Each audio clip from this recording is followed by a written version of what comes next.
গ্রামের যেই বাড়িতে মরক বেশি ডাকে ওই বাড়িতে আশ্চর্য একটি ঘটনা ঘটে। এটা জানলে আপনি অবাক হবেন। অনেক গ্রামে দেখবেন মরক ডাকে অনেক বাসায়, যেই বাসায় মরক ডাকছে বেশি বেশি ওই বাসায় আশ্চর্য একটা জিনিস রয়েছে। এই মরকের ডাক এটা কিন্তু স্বাভাবিক কোনো বিষয় নয়। আল্লাহর হাবিব সাল্লাল্লাহু আলাইহি ওয়াসাল্লামের কয়েকটা বর্ণনা রয়েছে এই মরকের ডাককে কেন্দ্র করে। আল্লাহু আকবার। আল্লাহর হাবিব সাল্লাল্লাহু আলাইহি ওয়াসাল্লাম বলতেন, ইজা সামিআতু সিহাহাদ্দিক, যখন তোমরা মরকের ডাকের আওয়াজ শুনতে পাবা, এটা যখন তোমরা শুনতে পাবা, তখন ফাসআলুল্লাহি মিন ফাদলিহি ফাইন্নাহু রাআত মালাকা, তখন তোমরা আল্লাহর কাছে বেশি বেশি ফাদল চাও, কল্যাণ চাও। কেননা এই মরক এমনি এমনি ডাকে না। এই মরক যখন ফেরেশতাদের দেখতে পায় তখনই এই মরকগুলো ডাক দিয়ে উঠে, তারা আল্লাহর জিকির করতে থাকে এইভাবে ফেরেশতার রহমতের ফেরেশতা দেখার মাধ্যমে।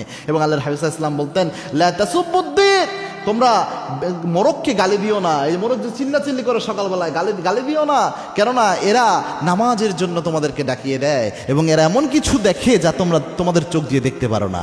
এই জন্য যেই বাসায় মরক ডাকে এই বাসায় অকল্যাণের কিছু নয়, বরং ওই বাসায় রহমতের ফেরেশতা যাতায়াত করতেছে, এটাতে বোঝা যায়। এজন্য যে বাসা, গ্রামের যে বাসাগুলোতে মরক রয়েছে এবং মরক ডাকছে, আপনি পারলে আল্লাহ শুকরিয়া আদায় করেন এবং এদের উপর মন খারাপ করিয়েন না। আর মরক যখন ডাকে ফজরের ওই সময়টা, ওই সময় চেষ্টা করবেন বেশি বেশি আমল করার জন্য, তসবিহ। এবং আল্লাহর হাবিব তো ওই সময়ের জন্য দোয়াও করেছেন, আল্লাহুম্মা বারিক লি উম্মতি ফি বুকুরিহা, হে আল্লাহ ফজরের ওই সময়টাতে আমার উম্মতের জন্য আল্লাহ আপনি বরকত নাজিল করেন। এই জন্যে যে বাসায় গ্রামে মরক ডাকে রাগ না করে পারলে ওই সময়টা শুকরিয়া আদায় করেন, আল্লাহর আরো বেশি বেশি তাসবিহ করেন।